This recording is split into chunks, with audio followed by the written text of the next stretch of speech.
નમસ્કાર દોસ્તો, સ્વાગત છે આપ સર્વનું તમારી પોતાની YouTube channel ocean coaching classes પર।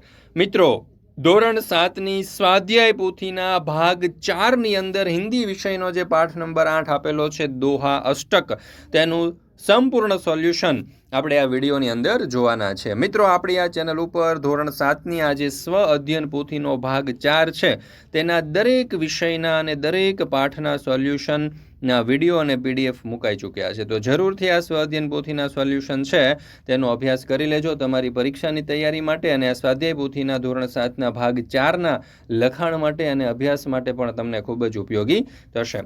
મિત્રો, ઓશન કોચિંગ ક્લાસીસ ગુજરાતની એકમાત્ર એવી યુટ્યુબ ચેનલ છે કે જ્યાં તમને જે સ્વાધ્યાય પોથીના સોલ્યુશન છે તે એકદમ કલરફુલ ફોન્ટની અંદર છાપેલા અક્ષરોની અંદર મળી જશે, અને તમારા માટે સરસ મજાની આટલી આપણે મહેનત કરી અને આ સોલ્યુશન પીપીટી તૈયાર કરીએ છીએ દોસ્તો। તો જરૂરથી એક લાઇક આપી દેજો અને એક સરસ મજાની કોમેન્ટ આપી દેજો, ઓસીસી ઇઝ ધ બેસ્ટ। તમારી એક કોમેન્ટથી અમને ખૂબ પ્રોત્સાહન મળે છે, મોટિવેશન મળે છે, તો જરૂરથી એક લાઇક અને એક સરસ મજાની કોમેન્ટ આપી દેજો, જેથી કરીને અમે તમારા માટે આવા જ વિડીયો અને પીડીએફ બનાવતા રહીએ।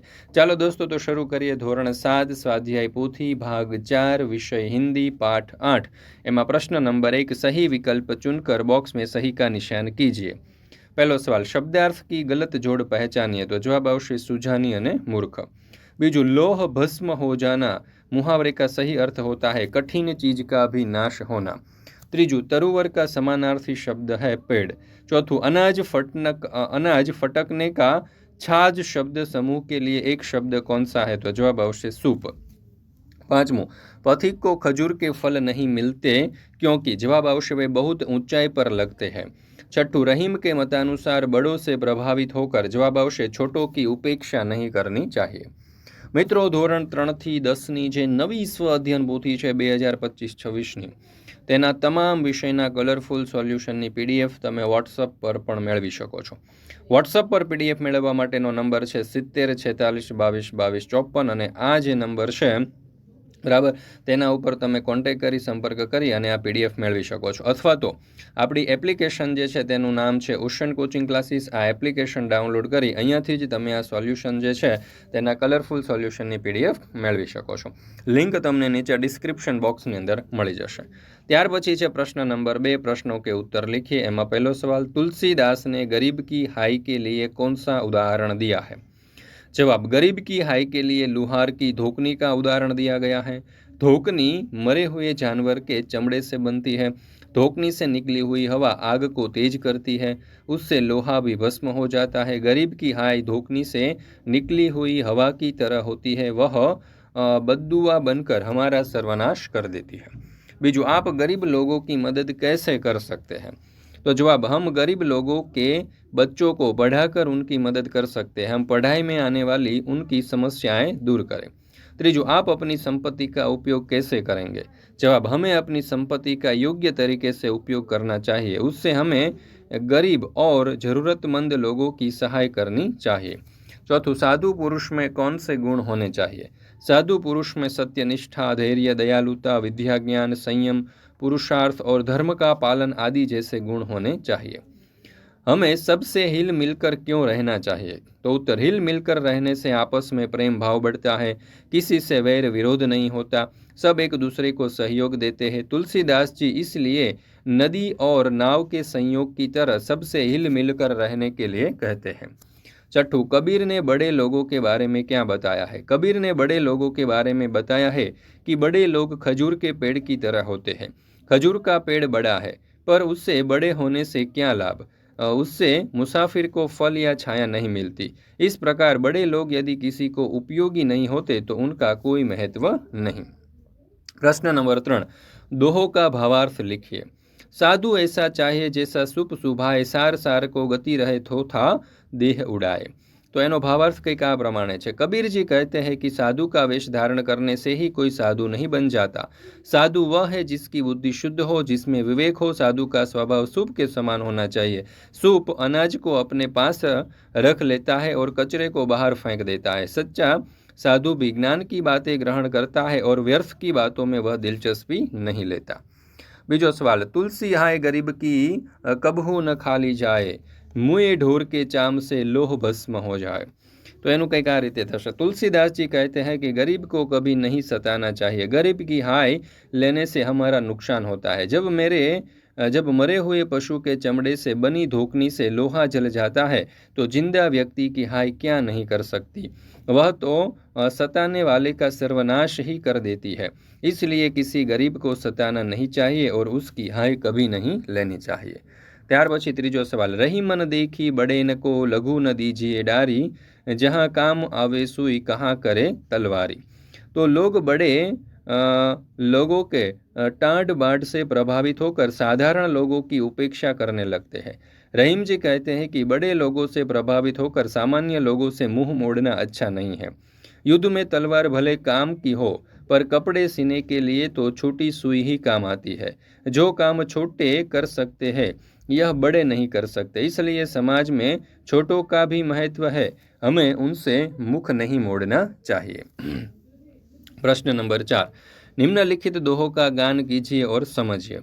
तो અહીંયા તમને સરસ મજાના દોહાઓ આપવામાં આવેલા છે, દરેકે દરેક દોહાઓને આપણે સમજવાના છે મિત્રો।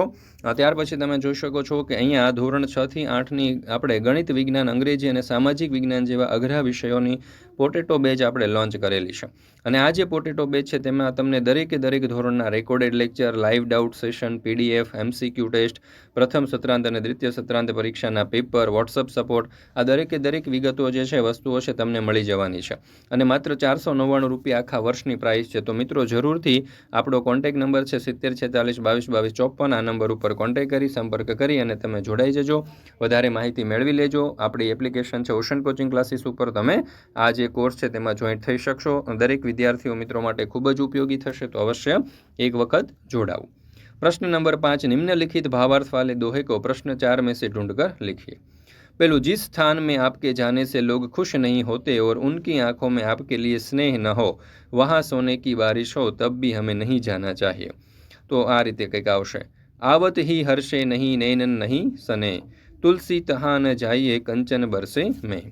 ત્યાર પછી બીજું, धैर्य रखे धीरे धीरे सब काम पूरे होते हैं, माली किसी पेड़ को 100 घड़े पानी सींचने लगे फिर भी फल तो ऋतु आने पर ही लगेगा। तो धीरे धीरे रे मना धीरे सब कुछ होय, माली सिंचे 100 घड़ा ऋतु आए फल होय। त्रीजू, लोग अपने शरीर की सफाई अच्छी तरह से करते हैं, मन के मेल की सफाई नहीं करते। वे लोग गंगा गोमती में स्नान करके अपने आप को पवित्र मानते हैं, लेकिन वे मूर्ख ही रहते हैं। तो मलमल धोए शरीर को धोए न मन का मेल, नहाए गंगा गोमती रहे बेल के बेल। ત્યાર પછી છે પ્રશ્ન નંબર 6, નીચે दिए गए कवियों के बारे में लिखिए। એમાં છે પહેલું કબીર। तो कबीरदास भारत के महान संत, कवि और समाज सुधारक थे। उनका जन्म 15वीं शताब्दी में माना जाता है। वे काशी में पले बढ़े। कबीर ने कभी जाति भेद, अंधविश्वास और दिखावे को सही नहीं माना। वे सभी धर्मों में समानता की बात करते थे। कबीर ने अपने दोहों और साखियों के माध्यम से लोगों को सच्चाई, प्रेम, ईमानदारी और सरल जीवन का संदेश दिया। उसकी भाषा सरल और जनता की बोलचाल वाली थी, जिसे संत भाषा कहा जाता है। उन्होंने हिंदू मुस्लिम एकता पर जोर दिया और कहा कि भगवान एक ही है, बस उसे पाने के रास्ते अलग अलग हैं। कबीरदास के दोहे आज भी बहुत प्रसिद्ध है और लोगों को सही मार्ग दिखाते हैं। उनका मुख्य ग्रंथ बीजक कहलाता है। ત્યાર પછી બીજું છે तुलसीदास। तुलसीदास भारत के महान कवि, संत और भक्त थे। उनका जन्म 16वीं शताब्दी में उत्तर प्रदेश के राजापुर गांव में माना जाता है। वे भगवान राम के परमहंस भक्त थे और अपना पूरा जीवन राम भक्ति में बिताया। तुलसीदास ने सरल भाषा में ऐसी रचनाएं लिखी जिन्हें आप लोग आसानी से समझ सके।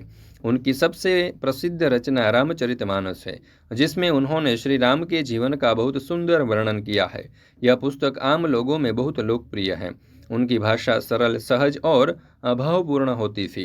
उन्होंने समाज को नैतिकता, भक्ति और अच्छे आचरण का संदेश दिया। तुलसीदास के कई ग्रंथ लिखे, जिसमें विनय पत्रिका, दोहावली, कवितावली, गीतावली आदि प्रमुख है। तुलसीदास का जीवन प्रेम, भक्ति और सदाचार का एक आदर्श उदाहरण माना जाता है। ત્યાર પછી છે रहीम। तो रहीमदास का पूरा नाम अब्दुल रहीम खान खाना था। वे अकबर के नवरत्नों में से एक थे। उनका जन्म 1556 में लाहौर में हुआ था। तो यहाँ रहीम विषय પણ આપણને સરસ મજાની માહિતી આપેલી છે।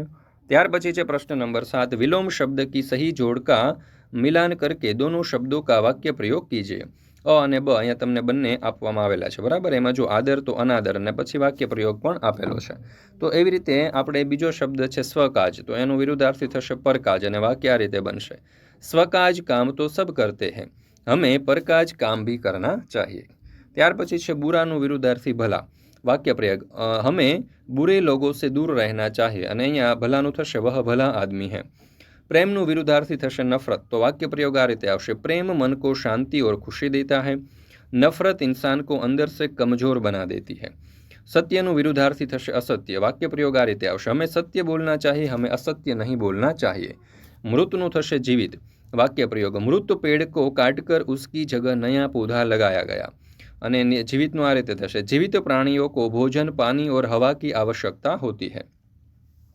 दूरનું વિરુદ્ધાર્થી થશે નજીક, વાક્ય પ્રયોગ આ રીતે આવશે, सूरत दूर है અને सूरत नजदीक नहीं है।